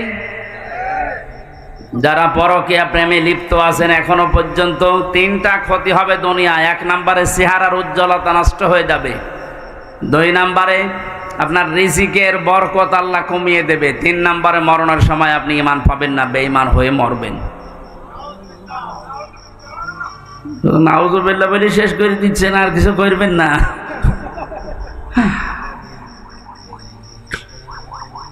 হযরতে আদম বলছে, আল্লাহ আমি রাজি আছি বিয়ে করতে, তুমি ব্যবস্থা করো। বলে বিয়ে করতে হলে দেনমোহর দেওয়া লাগবে। কোথায় পাবো? কিচ্ছু নেই আমার কাছে। আল্লাহ পাক ওই দিন বলেছিলেন, আমার নবী মুহাম্মদুর রাসূলুল্লাহর নামে 10 বার দরুদ পড়ো, ওইটাই দেনমোহর হয়ে যাবে। দেনমোহর শেষ, বিবাহ শাদী শেষ। আল্লাহ রাব্বুল আলামিন হযরতে আদম আলাইহিস সালামকে এবার আদেশ দিলেন। এখানে আমি দুইটা শিক্ষা বলবো, আলেম যারা আছেন খেয়াল করেন। অকুলনা ইয়া আদামু উসকুন আনতা ওয়া যাওজুকাল জান্নাতা ওয়া কুলা মিনহা রাগাদান হাইসু শি'তুমা ইলা আখির আয়াত, সূরা বাকারা। আল্লাহ পাক বলেন, আদম বিয়ে হয়ে গেছে, বউ নিয়ে বাড়ি চলে যাও। জান্নাত আমাদের বাবার বাড়ি। জান্নাত কথা বলেন না কেন? হযরত আদম আলাইহিস সালাম আমাদের বাবা, আদি পিতা, আমাদের পিতার বাড়ি আমাদের বাবার বাড়ি। তার মানে আল্লাহ পাক আমাদেরকে দুনিয়ায় জানাতে চাইলেন, এই পৃথিবীর বান্দা বান্দিরা বিয়ে করার পরে বউ নিয়ে যাওয়া লাগবে বাবার বাড়ি। অথচ কত আল্লাহর ওলি এখানে বসে আছে, ঘর জামাই থাকে। আরে বিয়ে করে বউ বাবার বাড়ি নিয়ে যাওয়ার নিয়ম, আর আপনি সহ থেকে যাচ্ছেন। ঘর জামাই আছেন কারা? হাত তোলেন তো দেখি। একজন নেই, যে দিনাজপুরে এখনো ভালো আছে। আয়াতের দ্বিতীয় নম্বর কথা ছিল, খেয়াল করেন, কোরআনের প্রতিটা শব্দ শিক্ষামূলক। আল্লাহ বলতেন জান্নাতে যাও, তোমার স্ত্রীকে নিয়ে তোমার বাড়িতে চলে যাও। আংতা ওয়া সাউজুকাল জান্নাতা ওয়া কুলা, এই এক আলিফ টান আছে, ওয়া কুলা। আল্লাহ দ্বিবচন দিলেন কেন? আল্লাহ পাক আংতা ওয়া কুলা দিতে পারতেন না? তুমি তোমার বাড়িতে যে নিজে আগে খাবা মরণের খাওয়া, এরপরে বউকে খাওয়াবা না। আল্লাহ একবারে কোলা দিয়েছেন, আংতা দেয়নি। আল্লাহ বলেন যে পরিমাণের খাবার, যে মানের খাবার, যেরকম দামি খাবার তুমি খাবে ওই মানের খাবার স্ত্রীকে খাওয়ানো লাগবে। আজ নারী পক্ষ, নারী স্বাধীনতা আন্দোলন, নারী বিপ্লব পরিষদ, নারী জোট, 13টা সংগঠনে দেশে মেয়েদের অধিকার আন্দোলনে কাজ করছে। অথচ মেয়েদের সবচাইতে বড় অধিকার আমার আল্লাহ দুনিয়া তৈরি হওয়ার পরে আদম আলাইহিস সালামকে, হাওয়া আলাইহিস সালামকে দিয়ে দিয়েছে। কেন? তিনি জান্নাতের ভেতরে বলতে পারতেন না, আদম তোমার বাড়ি যেহেতু মরণের খাওয়া খাও, স্ত্রীকে যতটুকু পারো দাও, না পারো না দাও, বলতে পারতেন না? অথবা নিজের খাওয়ার পরে তারপরে বাঁচলে তাকে দেবে, তারপরে আংতা শব্দ দিয়ে পরবর্তীতে স্ত্রীর নাম দিতেন সাউজুন। কই আল্লাহ তো একবারে কোলা দিলেন। ও তামাম পৃথিবীর নাস্তিক, মোরতাদ, বেঈমান, উল্টা পাল্টা নারীদেরকে বসিয়ে ইসলাম বিদ্বেষী যারা বানাতে চান, আল্লাহ পাক মেয়েদেরকে যে অধিকার দিয়েছে কিয়ামত পর্যন্ত আপনি দিতে পারবেন না। সুতরাং মেয়েরা ওদের কথা শুনে রাস্তাঘাটে নেমে মিছিল করা বন্ধ করেন। ওরা আপনাদেরকে ভোগের বস্তু বানাতে চায়, আর আল্লাহ পাক আপনাকে এই পৃথিবীর ময়দানে দামি বস্তু বানাতে চায়। তাহলে আমাদের উচিত হচ্ছে, আদম আলাইহিস সালাম আমাদের জাতির পিতা, জান্নাতে যাবার পরে আল্লাহ বললেন সাবধান, নিজে খাবে, স্ত্রীকেও খাওয়াবে, ওই মানের পোশাক, ওই মানের খাবার। হাইসো সে তোমা, এইদিকে তাকান, হাইসো সে তোমা, যেখানে ইচ্ছা যাবে, যা ইচ্ছা খাবে। তাহলে আয়াত দিয়ে প্রমাণ হয়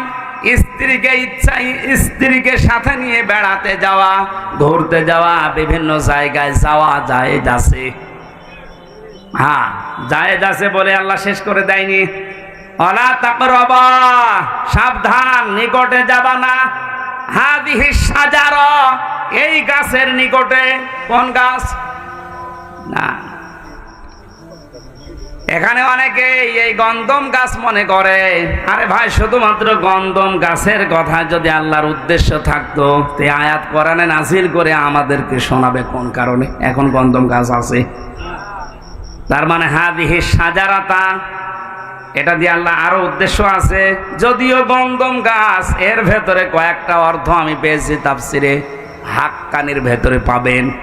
1 নম্বরে মুফাসসিরিন ইকরাম লিখেছেন, আল্লাহ পাক জানিয়েছেন আদম শুধু তোমার জন্য না, কিয়ামত পর্যন্ত তোমার সন্তান আদি দুনিয়ায় যারা যাবে, এই মানুষগুলো যেন আল্লাহর নিষিদ্ধ কোনো বর্ডার পার না হয়।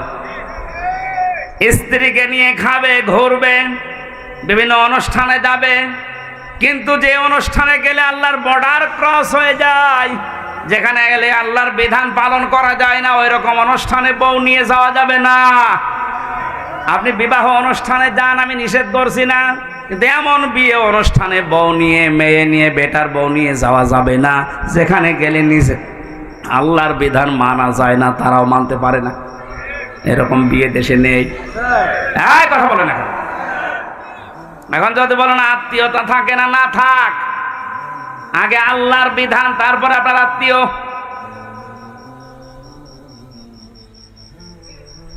বিশ্ব নবীকে আল্লাহ জানাতে বলেছেন, নবী আপনি জানান, লা তাআতা লিমাখলুকিন ইল্লা বিমাসিয়াতিল খালিক। এই পৃথিবীর ময়দানে আল্লাহ এবং রাসূলের অবাধ্য হয়ে যায় এমন কোনো কাজ দুনিয়ায় কারো জন্য করা যাবে না। এটা যদি বিয়ায় না থাকে, না থাক, কারণ যে বিয়ায় জাহান্নামে নিয়ে যাওয়ার কারণ হয়ে দাঁড়াবে ওইরকম বিয়ায় থাকার চাইতে না থাকা ভালো। তাহলে আয়াত থেকে যে কয়টা শিক্ষা পেয়েছেন, প্রথম শিক্ষা কি? বিয়ে করে বউ বাবার বাড়ি নিয়ে যাওয়া লাগবে। 2 নম্বরে যা খাবেন, যে মানের খাবার, ওই মানের খাবার তাদেরকে দেওয়া লাগবে। এক কথা বলেন না কেন? যেই মানের ঘরে থাকেন ওই রকম মানের ঘর তাদের ব্যবস্থা করা লাগবে। যেই মানের কাপড় আপনি পরেন ওই মানের কাপড়ের ব্যবস্থা তাদের করা লাগবে। এরপরে তাকে নিয়ে মাঝে মাঝে ঘুরতে যাওয়া, আনন্দ করা। কিন্তু এমন জায়গায় ঘোরা যাবে না, এমন অনুষ্ঠানে যাওয়া যাবে না যেখানে গেলে আল্লাহর বিধান মানা যায় না। আজ বাংলাদেশে এমন এমন দিবস নাম দিয়ে চালাচ্ছে যে দিবসে গেলে ইমানও যায়, আমলও যায়। নাম দিয়েছে শিশু মেলা, শিশু নেই, শুধু শিশুর খালারা আর মামারা। আর ওখানে গেলেই শুধু অ্যাক্সিডেন্ট হয়।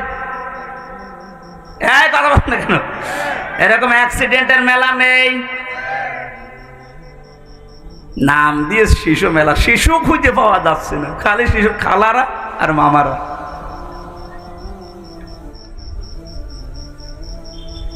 আমার ভাইরা, এই জন্য এমন কোন অনুষ্ঠানে, এমন কোন জায়গায় বউ নিয়ে আপনি যেতে পারেন না যেখানে গেলে আল্লাহর বর্ডার ক্রস হয়ে যায়, নিষিদ্ধ জায়গা হয়ে যায়।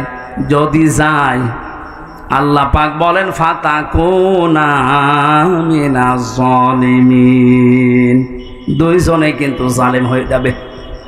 হযরত আদম আলাইহিস সালামের যে সন্তান কাবিলের ভাগ্যে যে মহিলা জুটেছিল তাসলিমা আর আকলিমা, এই সুন্দর চেহারা নাই, এই জন্যে ওর আগের সিরিয়ালে যেটা এসেছে এই মেয়েটাকে বিয়ে করার জন্য প্রস্তাব দিয়েছে আদম নবীকে। হযরতে আদম আলাইহিস সালাম সন্তানকে বললেন না, এটা সম্ভব না, আল্লাহর আইনের বিরুদ্ধে কাজ কখনোই করা যাবে না। ও তখন ফোন দিয়েছে নিজের ভাই যেটা সুন্দরী মেয়েটার সাথে বিয়ে হবে, আগে যদি ভাইকে সরিয়ে দিতে পারি তাহলে এই মেয়েটা আমার জন্য সহজ হয়ে যাবে। এই চিন্তা ভাবনা তার ব্রেনের ভেতরে ঢুকিয়েছে শয়তান। আল্লাহ পাক বলেন ইযি করবা কুরবানান ফাতুকবিলা মিন আহাদিহিমা ওয়া লাম ইউতাকাব্বাল মিনাল আখার। হযরতে আদম আলাইহিস সালামের এই 2 সন্তান কোরবানি করেছিল আদম নবীর কথা মতো, যে চাটিয়াল ময়দানে পশু জবাই করে রেখে আসো, আকাশ থেকে আগুনের ঝলক এসে পুড়িয়ে ফেলবে। ওই জামানার কোরবানি ছিল এইটা। কথা বুঝতেছেন? হযরতে আদম নবীর ওই জামানার শরীয়ত ছিল এরকম। আপনি কোরবানি জবাই করে রেখে আসবেন চাটিয়াল ময়দানে, আকাশ থেকে আগুনের ঝলক এসে পুড়িয়ে ফেলবে, তাহলে বুঝবেন আপনার টাকা হালাল, ওইটা কবুল হয়েছে। আর যারটা পোড়াবে না, অভাবে থেকে যাবে, তার বুঝতে হবে টাকার ভেতরে 2 নাম্বারই আছে। আমার মনে হয় এই শরীয়ত যদি আজ বাংলাদেশে থাকতো, কত মানুষ যে ধরা খেত আল্লাহ ভালো জানে। এই জন্য যারা অবৈধ ইনকাম করে, যাদের টাকা পয়সা হালাল না, সুদের টাকা, ঘুষের টাকা, মানুষ ফাঁকি দেওয়া টাকা, জেনে শুনে তাদের সাথে কোরবানি করা জায়েজ নেই। যদি কেউ করে জেনে শুনে, তাহলে আপনার হালাল টাকার কোরবানি হবে না। নাকি মাসলা বলা ভুল হয়ে গেল? না, এই এলাকায় এসব আছে। আপনি কোরআনে যত জায়গায় কোরবানি শব্দটা পাবেন, দেখবেন তার আগে আল্লাহ নামাজের কথা দিয়েছেন, কুলি ইন্না সলাতি ওয়া নুসুকি। এই যে সলাতি ওয়া নুসুকি, নুসুক শব্দের অর্থ 3টা। 1 নম্বরে কোরবানি, 2 নম্বরে হজের ক্রিয়াকলাপ, 3 নম্বরে ইবাদত বন্দিগি। আপনি 1 নম্বরে ধরেন কোরবানি দেওয়া, আল্লাহ আগে নামাজ, এরপরে কোরবানি দিয়েছেন। ফাসাল্লি লিরাব্বিকা ওয়ানহার, আপনি রবের নামে নামাজ পড়েন, এরপরে কোরবানি দেন। এখান থেকে মাসলা বের হয়, যারা নামাজ পড়ে না তাদের সাথে কোরবানি করা জায়েজ নেই। এলাকায় করেন কেউ, আপনারটাও হবে না। হযরতে আদম নবীর শরীয়ত যদি এখন থাকতো, কত বড় বড় হাসি সে ধরা খেত আল্লাহ ভালো জানে, আমরাও ধরা খেতাম। কারণ আজ হাজারো মানুষ কোরবানি দিচ্ছে। আজ 50টা আকিস গ্রুপে কোরবানি দেবে, আমার মনে হয় কয়েকশো। টাকা যদি রিকশা চালকের মতো হালাল ইনকাম করে কোরবানি দেওয়া লাগতো, এভাবে হাজার হাজার গরু আমরা একজনকে কোরবানি দিতে দেখতাম না। চাটিয়াল ময়দানে রেখে আসার কারণে যখন কবুল হয়নি, ওকে শয়তান তখন ধোঁকা দিয়েছে, পথের এই কাঁটা, এই ভাই এটাই সরিয়ে ফেল, তাহলে সুন্দরী মেয়েকে তুই পেয়ে যাবি। আল্লাহ পাক বলেন একজনেরটা কবুল হয়েছিল, ওয়ালাম ইয়াতাকাব্বাল মিনাল আখার, আর যারটা কবুল হয়নি এই লোকটা ডাক দিয়ে বলেছে, এই কাবিল, ক্বালা লা আকতুলান্নাকা, অবশ্যই আমি তোরে আজকে আর এখান থেকে বাড়ি যেতে দেব না, তোরে মেরে ফেলবো। আজ বাংলাদেশে আপনি আয়াতটা মিলাবেন বৈধভাবে, সৎভাবে, অনেকের সাথে অনেকে চরিত্র দিয়ে পেরে উঠতে পারে না, তখন তাকে রাস্তা থেকে সরিয়ে দেওয়ার ব্যবস্থা করে। এমন এমন মামলা হামলা বিপদ আপদ তার ভেতরে তারে ফেলে দেয়, সে যেন আর উঠতে না পারে। কোরআনে কারিমের সূরা নিসা 5 নম্বর পারা 15 নম্বর পৃষ্ঠার 12 নম্বর লাইনের 113 নম্বর আয়াত। বাড়িতে একটু আয়াতটা মিলাবেন। ওমাই ইয়াকসিবু খাতিয়াতান আও ইসমান সুম্মা ইয়ারমি বিহি বারিয়ান ফাকাদ ইহতামালা বুহতানা ওয়া ইসমান মুবিনা। সূরা নিসার আয়াতের বর্ণনা বলছি। আল্লাহ পাক বলেন পৃথিবীতে অনেক মানুষ এমন আছে নিজে অন্যায় কাজ করে, আর অন্যায়টা যখন হয়ে যায় তখন একটা নিরপরাধ মানুষের ওপরে দোষটা চাপিয়ে দিয়ে নিজে ভালো সাজে। এ যেন প্রকাশ্য পাপের বোঝা বহন করে নিয়ে বেড়াচ্ছে, বলেন নাউজুবিল্লাহ। ও পৃথিবীর মুসলমানেরা, আল্লাহ যদি চর্মচোখে পাপের বোঝা দেখার মতো সুযোগ আমাদেরকে দিত, এদেশে আজ হাজারো ভদ্রলোক নামে যারা, এরা রাস্তায় বের হতে পারতো না। বিনা কারণে একটা মানুষের উপরে দোষটা আপনি চাপিয়ে দিলেন, অথচ লোকটা ও বিষয় কিছু জানেই না। কথা বলেন না কেন? আল্লাহ তুমি আমাদেরকে বোঝার মতো রকম ঈমান এবং যোগ্যতা দান করো, বলেন আমিন। জীবন চলে যাবে, নিরপরাধ কোনো মানুষকে আমরা যেন না ফাঁসাই। আপনি ওরে ফাঁসিয়ে ওর ক্ষতি করতে পারেননি, নিজে পাপের বোঝা আপনি বহন করে নিয়ে বেড়াচ্ছেন। হয়তো আজ আমাদের ওই চোখ নেই, তা আমরা দেখতে পাচ্ছি না। সাদা ধুতি পরে সুন্দরভাবে গোসল করে গোপ দাড়ি কেটে একেবারে ফেরেশতার মতো লাগতেছে আপনাকে। আপনি যে কাজ করিয়ে এসেছেন এটা যদি সত্যি শরীরে লেখা থাকতো, আল্লাহ শুধু সাত্তার নামের ওসিলায় আপনার শরীরে এই গোনাটা লিখে দেয়নি। উনি যদি সাত্তার নাম না নিত, তাহলে আমরা যে যে অপরাধ করি ওইটা আমাদের শরীরের বিভিন্ন জায়গায় লেখা থাকতো, রাস্তায় বের হওয়া যেত। দিনাজপুর বাসে যখন ওরটা কবুল হয়নি, তখন হাত বাড়িয়েছে, ক্বালা লা আকতুলান্নাকা, আমি তোকে মেরে ফেলবো। যাকে মেরে ফেলার জন্য হুমকি দিয়েছে হযরতে আদম নবীর সন্তান হাবিল, এ কিন্তু আর হাত উত্তোলন করেনি মেরে ফেলার জন্য। তিনি একটা কথা শুনিয়েছিলেন ভাইকে। আজ আমরা যারা একামতে দিনের সাথে আছে, এদেশে ইসলাম কায়েম হোক, এই নেশা এই পেশা নিয়ে ঘুরি, তাদের ওই একই কথা। এত অত্যাচার, এত জুলুম, এত নির্যাতন সহ্য করার পরও আমরা পাল্টা আক্রমণ করি না। আমরা আদম নবীর সন্তান হাবিলের মতো এই কথাই বলি, ক্বালা ইন্নামা ইয়াতাকাব্বালুল্লাহু মিনাল মুত্তাকিন। হে ভাই কাবিল, তোমারটা কবুল হয়নি, এজন্য তুমি আমাকে মেরে ফেলতে চাও। আমি তোমাকে মারার জন্য হাত বাড়াবো না, তোমাকে মেরেও ফেলতে চাইবো না। ভালো করে শুনে রাখো, আল্লাহ পাক কিন্তু মুত্তাকি যারা তাদের কোরবানি দুনিয়ায় কবুল করে থাকেন। এই আয়াত দিয়ে প্রমাণ হয় সামনে কোরবানি কবুল হবে শুধু বাংলাদেশে তাদের, যে মানুষগুলো দুনিয়ায় মুত্তাকি। মুত্তাকি কি?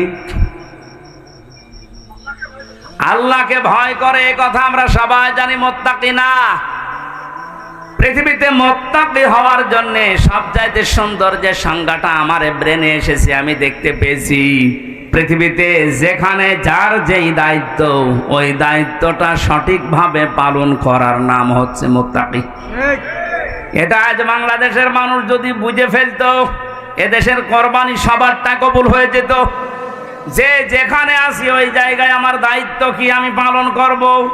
দুনিয়ায় একদিকে চলে গেলেও আমি পালন করব। এখানে আমি যখন বসি, এই চেয়ারটা আমার জন্য একটা আমানত। এটা কি হবে কি হবে না ওদিকে ভাবার সময় কোরআনপন্থী লোকদের থাকে না। কারণ আমি মুত্তাকি, আমার এই দায়িত্ব, এই আমানত আমি পালন করবই। আজ 48,000-এর ওপরে পীর এই দেশে, লক্ষ লক্ষ আলেমেরা। আজকে যদি এই দায়িত্বটা সত্যি পালন করতে পারতাম, আমার মনে হয় এই দেশে অবৈধ কাজ করার পরে মানুষের একটু অনুশোচনা হলেও আসতো। শুধু জুলুম করার কারণে যারা দায়িত্বে আছে ওরাই আল্লাহর দরবারে দাঁড়াবে মনে করছেন? এই দেশের হাজার হাজার আলেম, হাজার হাজার মসজিদের ইমাম, খতিব, বক্তা, এরাও আল্লাহর দরবারে আসামির কাঠ গড়ায় দাঁড়ানো লাগবে। ধোঁকা দিয়ে বোকা বানিয়ে আপনি জাতিকে পাগল করতে পারেন, আল্লাহ পাগল হবে? দিনাজপুরবাসী এবার একটা 9টা ব্যাখ্যা এই মুত্তাকির আছে। আমরা একটা একটা করে বলি নাকি? না, আপনাদের মনে হয় এরকম আগ্রহ আর নেই। আগ্রহ আছে তো, বারবার ডিস্টার্ব করছে, কিছু বলছেন না। এই যে বারবার 2 বার দিল, বলে টাকা তোলেন, টাকা তোলেন। টাকা আমি তুলতে পারি? টাকা তোলার জন্য তো কিছু হাওয়া দেওয়া লাগে, তো সে হাওয়া পাবো কোথায়? ব্যাগ দিতে বলছে। এই মাহফিল এইভাবে হয় না। আপনারা কি করছেন? আমার তুললেন 9:45-এ।